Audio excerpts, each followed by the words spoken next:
آج بھی اگر کوئی پوچھے کیا کسی نے اسرائیل کو فضا میں شکست دی تو صرف ایک نام گونجتا ہے، پاکستانی پائلٹ سیف العظم۔ ایک ایسا پاکستانی پائلٹ جس نے ایک نہیں، دو نہیں بلکہ 4 اسرائیلی جنگی طیارے مار گرائے۔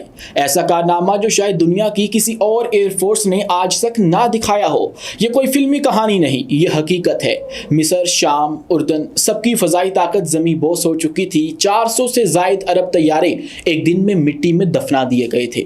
دنیا اسرائیلی فضائیہ کو ناقابل شکست ماننے لگی تھی، لیکن ایک ایسا پائلٹ میدان میں آیا جو نہ عربی تھا نہ اسرائیلی۔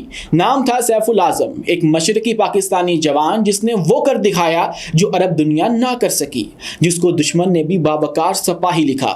آخر کون تھا یہ باوقار سپاہی سیف العظم؟ آج کی ویڈیو میں آپ کے سامنے رکھتے ہیں۔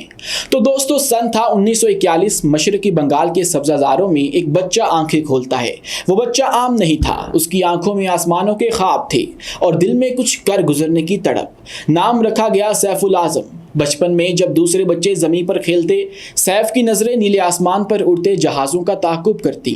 اسے پرندوں کی پرواز میں کشش محسوس ہوتی، جیسے کوئی نادیدہ قوت اسے بلاتی ہو۔ وقت گزرتا گیا، خواب پختہ ہوتے گئے۔ نوجوانی کی دہلیز پر قدم رکھتے ہی سیف نے اپنے مقدر کی راہ چن لی، پاکستان ایئر فورس۔ 1960 میں وہ باقاعدہ طور پر ایک جنگجو پائلٹ بن چکے تھے، لیکن ان کی شناخت صرف ایک پائلٹ کی نہیں تھی، بلکہ وہ مشرقی پاکستان سے تعلق رکھنے والا ایک ایسا نوجوان تھا جو متحدہ پاکستان کی فضاؤں کا محافظ بنا۔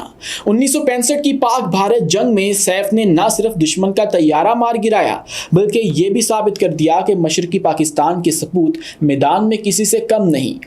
ان کی بہادری کے صلے میں حکومت پاکستان نے صدارہ جرأت سے نوازا۔ وہ صرف ایک پائلٹ نہیں تھے، وہ اس قوم کا مان تھے جو کہ مشرق سے مغرب تک پھیلے بیٹھے دشمنوں کے سامنے سیسا پھیلائی کی دیوار بنے کھڑے تھے۔ یہ صرف شروعات نہیں تھی، کیونکہ سیف العظم کا اصل مارکا ابھی باقی تھا۔ سال 1966 عرب دنیا پر جنگ کے بادل منڈلا رہے تھے اور اسرائیل کی جارحیت کے خلاف اردن نے پاکستان سے مدد طلب کی۔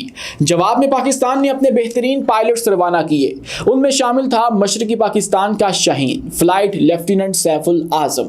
سیف اب اپنے وطن سے سینکڑوں میل دور ایک ایسے خطے کی حفاظت پر مامور تھا جس سے اس کا بظاہر کوئی تعلق نہ تھا، لیکن پھر بھی وہ لڑا۔ پھر آیا 5 جون 1976۔ اسرائیل نے اچانک 6 روزہ جنگ کا آغاز کر دیا۔ اردن کے مفرق ایئر بیس پر حملے کی خبر ملی تو سیف نے لمحہ ضائع کیے بغیر ہنٹر طیارے میں چھلانگ لگائی۔ گرمی، گرد، کم دکھائی دینے والی فضا، لیکن سیف کا حوصلہ بلند تھا۔ فضا میں 4 اسرائیلی مسٹیئر طیارے نشانے پر آئے۔ سیف نے ایک پر لوک کیا، توپوں سے شعلے برسائے، دشمن کا طیارہ آگ پکڑ گیا، ملبہ زمین پر بکھر گیا۔ دوسرے طیاروں پر بھی وار کیا، شدید نقصان پہنچایا۔ لیکن جنگ صرف فائر سے نہیں جیتی جاتی۔ دشمن نے جعلی ریڈیو سگنل بھیجا تاکہ سیف اور ساتھیوں کو مفرق کے تباہ شدہ رن وے پر اتار کر ہلاک کر دیا جائے۔ ساتھی پائلٹ احسان نے وقت پر خفیہ کوڈ پوچھا اور اسرائیلی چال ناکام بنا دی۔ یہ پہلا موقع تھا جب سیف نے غیر ملکی محاذ پر دشمن کے دانت کھٹے کیے۔ اردن کے لوگ اسے صرف پاکستانی نہیں، اپنے محافظ کے طور پر دیکھنے لگے تھے، لیکن سیف کی پرواز ابھی جاری تھی۔ اگلا محاذ عراق تھا۔ اردن کے بادشاہ حسین خود سیف العظم سے ملنے آئے تھے۔ وہ صرف مبارکباد دینے نہیں، ایک نئی جنگ کی ذمہ داری سونپنے آئے تھے۔ اردن نے اپنے ہیرو کو اب عراق کے حوالے کر دیا تھا، کیونکہ دشمن اب مغرب کی طرف بڑھ رہا تھا اور عراقی ایئر بیس H-3 اسرائیلی طیاروں کے نشانے پر آ چکی تھی۔ 6 جون 1976 رات کے وقت سیف العظم اور ان کے ساتھیوں نے ہبانیہ ایئر بیس پر قدم رکھا۔ اگلی ہی صبح جنگ نے دروازہ کھٹکھٹا دیا۔ فضا میں پیغام آیا، لیڈر 6 اسرائیلی طیارے H-3 پر حملہ آور ہو چکے ہیں۔ سیف نے فوراً 4 ہنٹر طیاروں کی قیادت سنبھالی۔ سامنے تھے 4 واو-2 بمبار اور 2 مہلک معراج، ہر طیارہ جدید ترین ہتھیاروں سے لیس۔ یہ کوئی عام جھڑپ نہ تھی، یہ فضا کا مارکہ خیبر تھا۔ سیف نے سب سے خطرناک دشمن معراج طیارے کا تعاقب کیا، بسم اللہ کہہ کر فائر کھولا، گولیاں پروں میں دھنسی، طیارہ شعلوں میں لپٹا اور اسرائیلی پائلٹ کیپٹن دروور پیراشوٹ سے کودا۔ پھر سیف نے ایک واو-2 پر جھپٹنے کے لیے طیارے کو الٹا کر کے خطرناک سپلٹ ایس حرکت کی، جان جوخم میں ڈال کر فائر کھولا، طیارہ ہوا میں بکھر گیا۔ ساتھ ہی سمیر اور احسان نے مزید 2 دشمن طیارے گرا دیے، لیکن خوشیوں کے بیچ ایک دردناک لمحہ بھی آیا۔ پائلٹ غالب، جس سے سیف نے مشن سے صرف آدھا گھنٹہ پہلے ہی ملاقات کی تھی، دشمن کی گولیوں کا نشانہ بن گیا۔ طیارہ تباہ ہوا، وہ شہید ہو گیا، یہ مارکا جیتا گیا، مگر قیمت بھی ادا کی گئی اور سیف العظم ایک بار پھر امت کا سچا سپاہی بن کر ابھرا۔ H-3 کے آسمان پر دشمن کے 6 میں سے 4 طیارے زمیں بوس ہو چکے تھے۔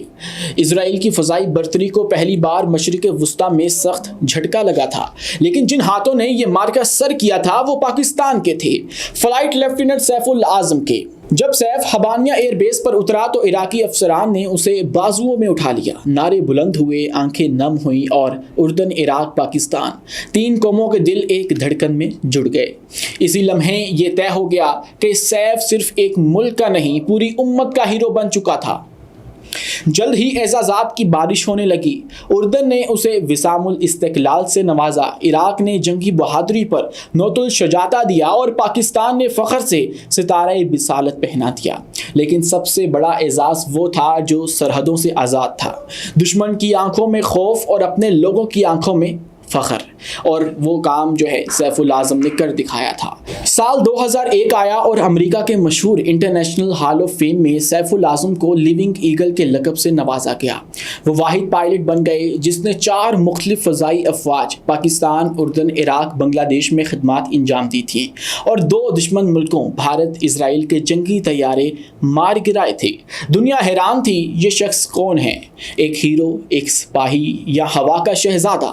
جواب آیا، یہ وہ ہے جو اڑتے دشمن کو گرا بھی سکتا ہے اور گرنے والے دشمن کو معاف بھی کر سکتا ہے۔ فضا جنگ سے دہک رہی تھی، آسمان بارود کی بو سے بوجھل اور چاروں طرف شعلے، لیکن سیف العظم کا دل ابھی بھی انسانیت کے جذبے سے خالی نہ ہوا تھا۔ یہ 1976 کی عرب اسرائیل جنگ کا وہ لمحہ تھا جب سیف نے ایک اسرائیلی طیارے کو نشانے پر لے رکھا تھا۔ صرف ایک گولی اور دشمن کا طیارہ مٹی کا رزق بن جاتا، لیکن سیف نے کچھ اور کیا۔ وہ سیدھا حملہ نہ کر کے صرف طیارے کی دم پر فائر کرتے رہے۔ نتیجتاً اسرائیلی پائلٹ پیراشوٹ کے ذریعے زمین پر زندہ اترنے میں کامیاب ہو گیا۔ اسرائیلی پائلٹ نے بعد میں یہ بتایا کہ جب میں نیچے آ رہا تھا تو سیف العظم نے ہوا میں ایک رول مارا، لوپ لگایا اور مجھے ہاتھ ہلا کر سلام کیا، اور پھر اگلے دشمن طیارے کی طرف بڑھ کر اس نے اس کے اوپر حملہ کیا۔ اگر وہ چاہتے تو میں آج زندہ نہ ہوتا۔ یہ صرف جنگی مہارت نہیں تھی، یہ اخلاق کی بلندی تھی، ایک ایسا سبق تھا جو توپ و تفنگ سے بلند تھا۔ سیف جانتے تھے کہ جنگ سپاہیوں کے درمیان ہوتی ہے، دشمن صرف وردی کی ہوتی ہے، دل تو سب کے انسانوں جیسے ہوتے ہیں۔ اسی لیے نہ صرف اپنے وطنوں نے بلکہ دشمن کی قوم نے بھی سیف العظم کو سلام پیش کیا۔ جون 2020 میں ان کی وفات ہوئی اور اس پر اسرائیلی اخبارات نے ان کی بہادری، کردار اور رحم دلی کو نمایاں جگہ دی۔ یہ تھا وہ لمحہ جہاں ایک دشمن بھی دوست بن کر سر جھکاتا ہے، کیونکہ اصل سپاہی وہ ہوتا ہے جو دشمن کو گرا بھی دے اور گرنے کے بعد اس کی جان بھی بخش دے۔ جنگیں ختم ہوئیں، طیارے زمین پر آ گئے، میدان ویران ہو گئے، مگر سیف العظم کی پرواز ختم نہ ہوئی۔ 1971 میں جب مشرقی پاکستان نے بنگلہ دیش کی صورت نئی پہچان لی تو سیف العظم نے وطن کے بدلے وفا کا چناؤ کیا۔ وہ پاکستان سے بنگلہ دیش منتقل ہوئے اور تیسری وردی پہن لی۔ نئی شناخت کے ساتھ پرانی عظمت کے وارث بن کر انہوں نے ایک نیا عہدہ سنبھال لیا۔ وقت گزرتا رہا مگر ان کے نام کسی سرحد، کسی قوم، کسی سیاست کا پابند نہ رہا۔ وہ پاکستانی بھی تھے، بنگالی بھی، اور امت مسلمہ کے ایک ایسے سپوت جس نے نہ صرف بھارت اور اسرائیل کے جنگی جہاز گرائے بلکہ دنیا کو دکھایا کہ کردار فتح سے بڑا ہوتا ہے۔ سال 2001 میں امریکہ کے air force hall of fame میں انہیں لیونگ ایگل کے طور پر شامل کیا گیا۔ یہ اعزاز نہ صرف ان کے کارناموں کا اعتراف تھا بلکہ اس فلسفے کا بھی کہ عزت جنگ سے نہیں کردار سے ملتی ہے۔ سیف العظم وہ واحد پائلٹ بنے جنہوں نے پاکستان، اردن، عراق اور بنگلہ دیش 4 فضائی افواج کی نمائندگی کی اور 2 عالمی دشمن ممالک بھارت اور اسرائیل کو جو ہے وہ بری طرح سے مات دی، ان کے جنگی طیارے گرا دیے۔ 2020 میں ان کی وفات پر اسرائیلی اور مغربی اخبارات تک نے انہیں دشمن کا باوقار سپاہی قرار دیا۔ ان کی زندگی ہمیں بتاتی ہے کہ اصل ہیرو وہ نہیں جو صرف جیتتا ہے بلکہ وہ ہے جو جنگ کے بعد بھی انسان رہتا ہے۔